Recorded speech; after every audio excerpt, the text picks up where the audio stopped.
Digital Gujarat website open કરી લઈશું.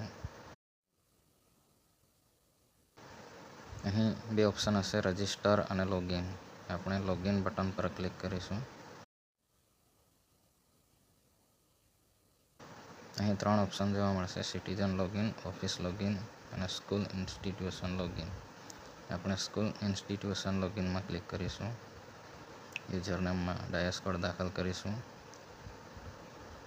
Password enter કરીશું. કેપ્ચા દાખલ કરીએ.